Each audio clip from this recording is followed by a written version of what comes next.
You know what we haven't covered in a while? A massive, near galaxy-spanning advanced theocratic empire ruled by what amounts to a corpse on a fancy chair that treats its citizens like poo, is rigidly hierarchical, and loves to wipe the floor with anyone who isn't them. Somehow wins every battle, yet somehow is overall losing the war, and pit them against the best of the best, our absolute favorite bad guy, who's the good guy somehow, the Imperium of Man. Didn't see that coming now, did you? Hello and welcome back to another Sci-Fi Versus with me, your average sleep-deprived, internet caffeine addict, and shit disturber, and now father of three,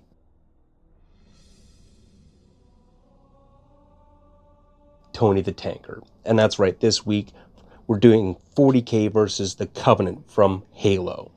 Because the UNSC would be like tossing a box of disabled orphans straight into the center of action on Istvan 5 right before Ferris lost his head.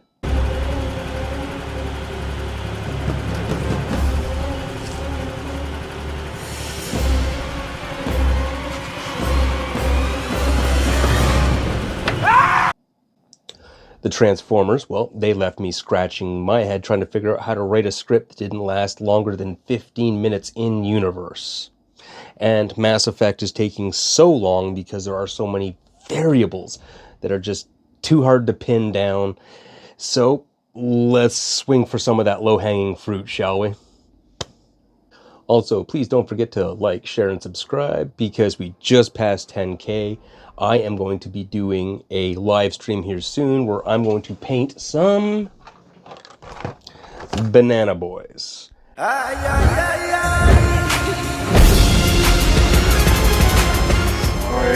Holy shit.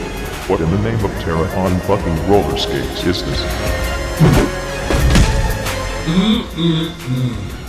My glorious overlord. 10,000 for 10,000. Pretty on point and on brand, I would say. Thanks to Roddy's Creations for that lovely package. But first, ad time. Roddy's Creations is your one-stop shop for cosplay, props, special effects, and fandom collectibles. We specialize in providing tools, materials, and resources for creators, from cosplayers to prop makers to industry film professionals.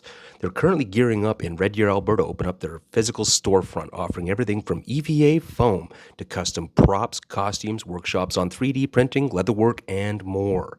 Whether you're building your next costume or searching for a unique fandom collectible, Roddy's Creations is here to inspire and to support your creativity. Follow us online at Facebook, YouTube, Instagram, and all the lovely social medias below. And as always, thank you for watching and your magnificent legends.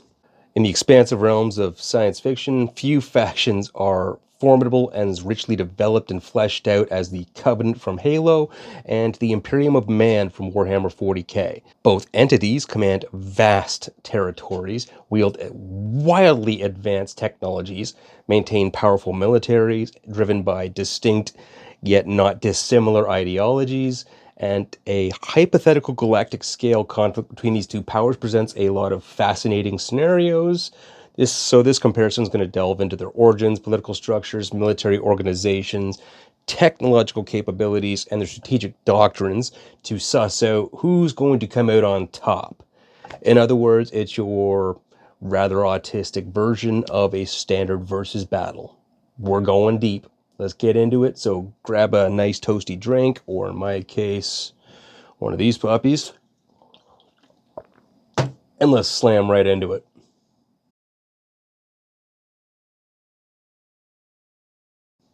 The Covenant is a theocratic hegemony formed by an alliance of multiple alien species, unified under the worship of the Forerunners, an ancient and highly advanced civilization that disappeared mysteriously and left their technology everywhere. Sound familiar? This religious foundation dictates the Covenant's political and military structures, with the Sanshayum prophets serving as the supreme leaders. And you know what? I'm just going to refer to all the species from here out by their nicknames. So the Sanshayum are going to be the prophets, Sangheli elites, so on and so forth down the line. If you don't know what I'm talking about, why are you here? Anyway, So this theocratic governance emphasizes the pursuit of Forerunner artifacts, believing them to be so sacred that they offer a path to divinity. The Covenant's political oversight extends to various ministries, or what we would just call departments, and each one is responsible for a different aspect of their just ridiculously huge dominion. And these can get quite detailed as well. Notably, the Ministry of Resolution oversees military operations, Tranquility focuses on the acquisition of Forerunner artifacts, and, well, the division of power, well structured, often leads to internal competition and conflict among ministries, each vying for prestige and influence, as you do in a religious freaking empire. Next up is the Imperium of Man. The Imperium of Man obviously is a galaxy-spanning human empire established by the Emperor of Mankind during the 30th millennium. Following the Emperor's internment on the Golden Throne post-Horus Heresy, the day-to-day governance of the Imperium falls to the Senatorium Imperialis, the High Lords of Terra, and these individuals represent the most powerful imperial organizations, including the Adeptus Terra, Adeptus Mechanicus, Ministorum, and the Inquisition. Each of these organizations operates with a high degree of autonomy, overseeing various facets of the Imperium's ridiculously huge bureaucracy, military, and religious affairs. Adeptus Terra handles regular administrative functions, Mechanicus handles the technological and scientific endeavors, Ministorum maintains the Imperial Creed, and the Inquisition are the secret police, allegedly. You didn't hear this from me. I didn't say a thing. This complex and often rigid political structure reflects the Imperium's overarching emphasis on order, control, and the unyielding authority of the God Emperor of Mankind. Military organization and strategy. The Covenant's military is an absolute conglomerate of its member species, each contributing unique strengths and roles to its collective armed forces. The elites serve as primary commanders and frontline warriors, and the brutes are used as shock troops. The grunts and jackals fill support roles from professional infantry to snipers and scouts, but this species-based segregation extends to weaponry and equipment too. Certain technology reserved for specific races and ranks. Energy swords and energy shields, personal type, are predominantly wielded by elites only, whereas the Kigyar get point defense gauntlets, those wristy bastards. This rigid distribution reflects the Covenant's cultural and religious biases, often leading to disparities in their battlefield effectiveness of individual units. Their military operations are overseen by various ministries, Resolution playing a central role. However, the lack of a unified military command structure can result in rather fragmented decision-making and internal competition among ministries. One fleet may not know what the other one is doing, so to speak. Now, despite these challenges, the Covenant are demonstrably ability to conduct large-scale operations and wars quite effectively, utilizing their formidable fleets and ground forces to quick and devastating effect. The Imperium of Man maintains a vast and diverse military apparatus, reflecting the absolute incomprehensible scale of its galactic dominion.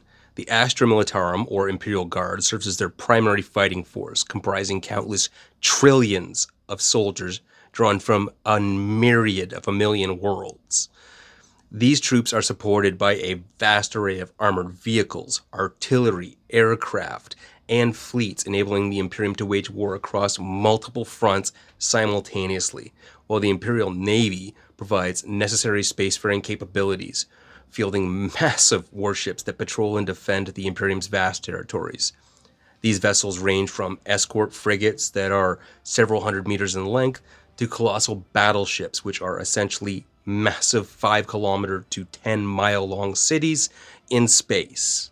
Each is equipped with formidable firepower and void shields capable of devastating entire planets. The Navy's primary role is to secure the space lanes, transport Imperial Guard regiments, and engage enemy fleets in void combat, while the Imperial Guard obviously handles the ground. Complementing these conventional forces are the Adeptus Astartes, or Space Marines. Genetically enhanced super soldiers or demigods organized into chapters of 1,000, each with their own heraldry, tradition, combat doctrines.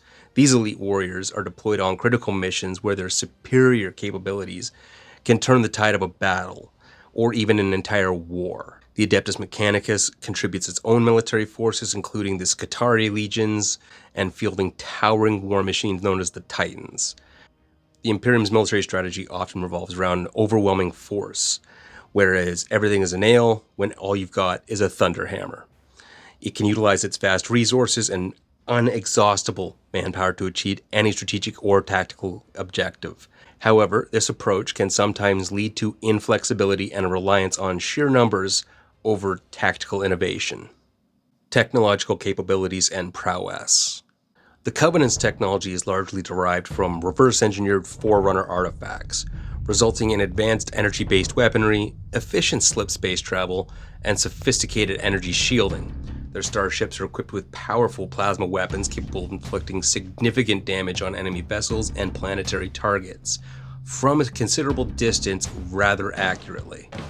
Ships such as the CCS-class battlecruiser and CAS-class assault carriers are capable of glassing entire planetary surfaces, a process where intense plasma bombardment turns a planet's crust into literal molten glass.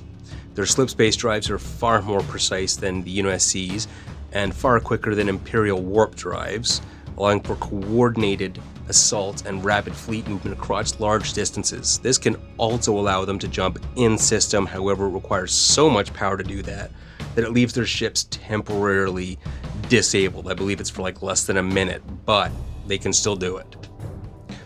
Now, this technological edge has often enabled them to overwhelm less advanced opponents through surgical strikes and superior mobility. All Covenant ships are capable of in-atmosphere flight, hovering right above the ground to deploy troops, and provide heavy support by fire and point defense for any strong point the Covenant choose to take.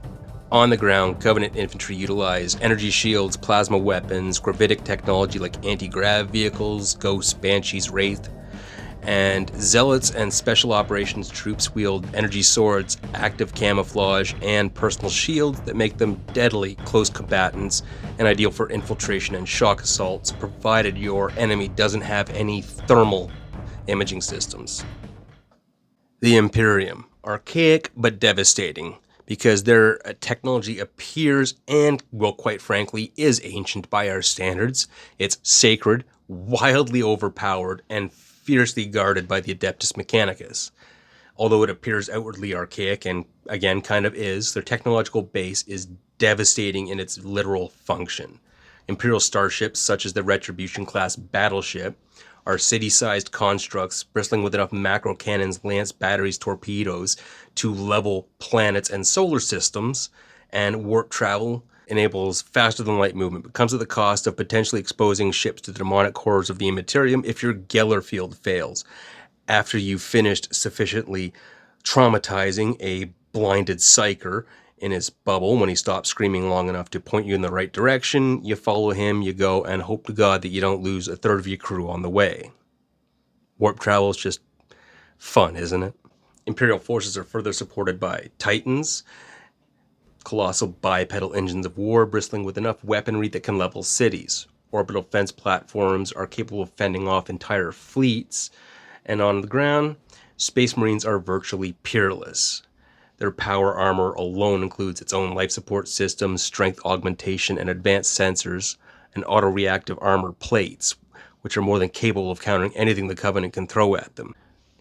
Each Space Marine also carries a high-powered bolt weapon, an explosive projectile, essentially what is a miniature RPG designed to detonate within the target.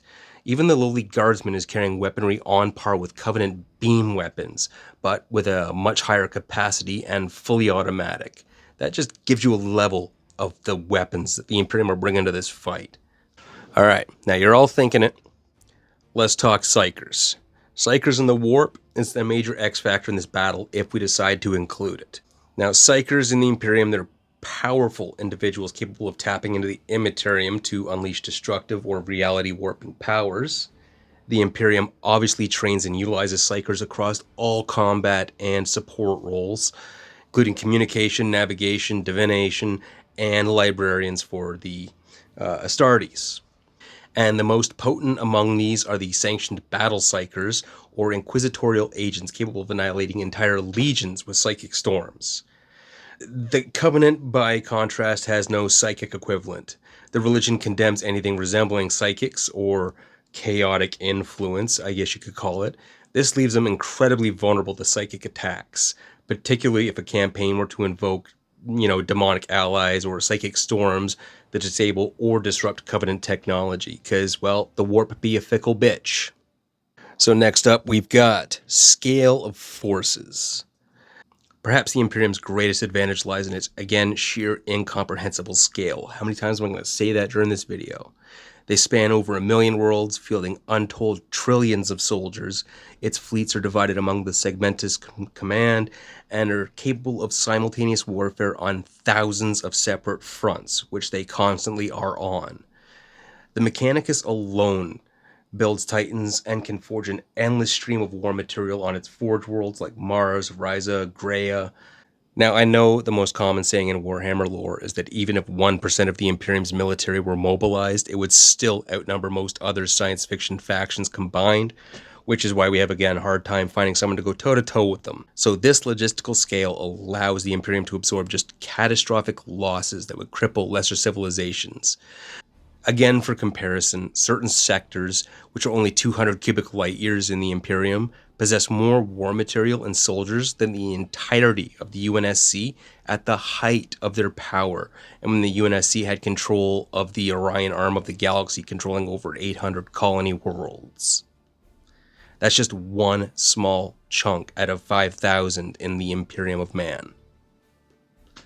That's the kind of scale we're dealing with. That's a huge bitch.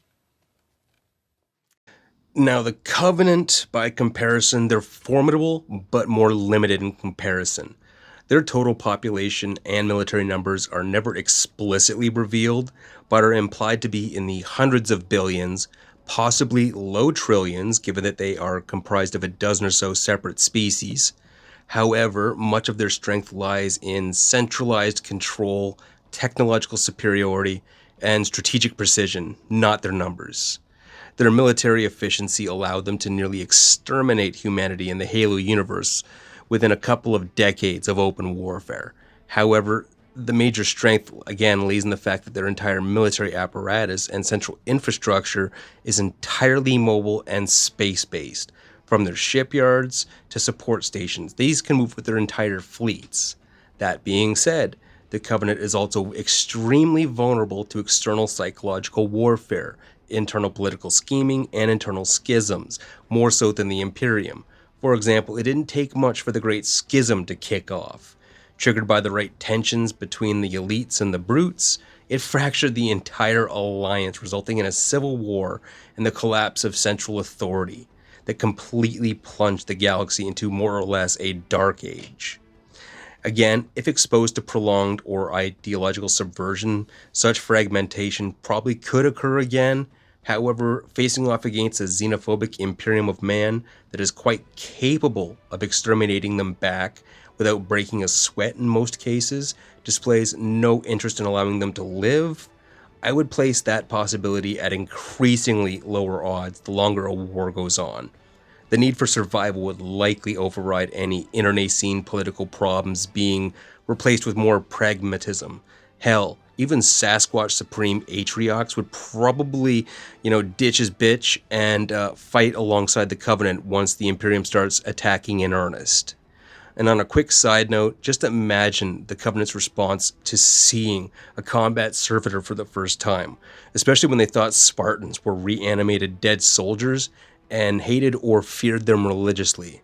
I don't exactly know what kind of pants the Cubbies wear, but they're gonna shit them in a real hurry the first time they see a combat servitor. Tactics and strategic doctrine. The Covenant typically employs a precision, blitzkrieg-style doctrine, swift planetary invasions, orbital dominance, and a rapid deployment of an overwhelming force. They prefer shock and awe, often glassing planets from orbit to prevent resistance or reclaim religious relics. This strategy is effective against isolated or technologically inferior foes, but would likely face a serious logistical strain in a protracted campaign against an empire as vast and resilient as the Imperium. Again, where they would probably come out on top is, again, in their technology, as long as they're quick. The Imperium, however, embraces attrition, total war, and religious zeal. Imperial commanders routinely deploy guard regiments by the millions, sacrifice entire planetary populations for a single strategic gain, and maintain brutal control over subjugated worlds. The Space Marines serve as a scalpel-like strike force, while the Guard are a hammer. Fleet engagements are driven by raw firepower, strategic choke points, and often involve planetary sieges that can last for years or centuries. However, against Covenant ships, I think the Imperium might suffer a little bit, especially with their torpedo-heavy strategy. Covenant point defense cannons are extremely accurate and very good at knocking down Archer missiles in Halo, so I think they'll have no problem knocking down a missile the size of a frigate in this competition. Now, further to this, the Imperium's deep-rooted religion, the Imperial cult, makes it nearly impossible to psychologically subvert or destabilize the Imperium. Heresy is rooted out ruthlessly. Compliance is enforced by inquisitors and commissars with unwavering dedication, and they will not hesitate to shoot you in the head to make a point. The Cubbies, on the other hand, would have no chance to attempt infiltration due to the insular nature of the Imperium, and everyone is going to kind of notice the little filthy Xenos sneaking around. Our hypothetical scenarios. In a no-holds-barred, assuming full, complete mobilization, the Imperium's overwhelming scale and logistics would grind the Covenant down shortly. Even with absolute slip-space superiority, the Covenant would struggle to maintain supply chains and population stability across long campaigns without a major adaptation in their doctrine, to which they've displayed no effort to do on multiple occasions. Once the Imperium identified slip-space drives and their vulnerabilities, it's likely that the Adeptus Mechanicus would begin replicating or even countering the technology.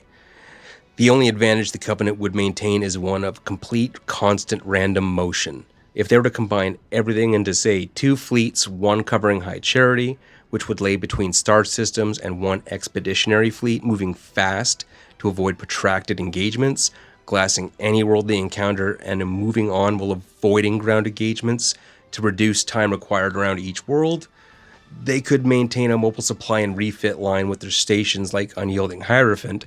As long as a Crusade fleet doesn't drop in on them, they could probably maintain a mobile assault force surviving up to a century before the lumbering behemoth of the Imperium dumps a fleet large enough to force a decisive battle out of them. Overall, if the fight extends beyond a century, the Covenant's going to be ground into dust no matter what in a full-on war. Tactical engagements, say in a single star system, or short-term engagements, the Covenant's superior mobility and tech would likely give them the edge. They would likely dominate early space engagements, could cripple isolated Imperial worlds before reinforcements arrive. However, against any major world, say a fortress world or Astartes chapter world, the Covenant would likely be routed within hours due to the extreme levels of overlapping defenses that these systems have. No matter where they land, they're going to land within a certain sphere of defense, and they're going to be hard-pressed on all sides quickly. However, in a tactical situation, boarding actions might not be as feasible because of how advanced and how quick and accurate, again, the Covenant PDF systems are. And I guess that's where we're going to bring this up as a full scenario. Boarding actions, should they occur, because the Covenant's biggest spaceborne problem in Halo was boarding actions. In lore, they loved a good boarding action, and in turn were boarded so many times it was completely ridiculous. Their inability to change doctrine or security protocols are going to cost them, as the Imperium has perfected boarding actions particularly in the middle of a battle. Between teleport homers, boarding torpedoes, gunship assault, the Scions, Astartes, and Mechanicus forces are going to absolutely bum rush any Covenant ship. And space inside these ships are not going to be a problem either, because most Covenant ships have an internal space big enough for a tactical dreadnought squad to absolutely walk through them from front to back with ease. In finality, Halo fans are obviously going to tell me that the Covenant's technological advantages, pointing out to the energy shielding, ship agility, plasma weapons as too critical an edge to beat. I have to disagree. The scale is what takes the fight. When the Imperium is simply just too vast and entrenched to be toppled by even a hyper-advanced theocracy, I just don't see it. At best, they would be subsumed in a couple of star systems or wiped out, because let's face it, even the Imperium wiped out the Interrex, and the Interrex were far more advanced than the Imperium was. In a clash between the Covenant precision and Imperial might, the likely victor is going to be the Imperium man over and over and over. However, I do see the Covenant taking a lot of tactical victories. They could achieve a lot of surprise assaults, ambushes, strategic surprise, but they lack the numbers in the industrial base and psychic defenses to withstand a long, drawn-out, multi-front war. The Imperium would just simply absorb blow after blow and eventually counterattack with such overwhelming force that it would be just incomprehensible. The Covenant wouldn't know what they're doing. They would be against billions of troops and a star-spanning fleet with ancient machines of war in a single fight. That would blow their mind. In the end, it would be a long, bloody conflict, but again, in the grim dark of the far future, there is only war, and the Imperium continually wins it. So that's going to be all this week. Glad to see you all back. Thank you all for sticking around. I appreciate you all. We will be starting up the Patreon and everything again. Thank you again for everybody for watching. You're all wonderful. Have a great one. We'll see you next week.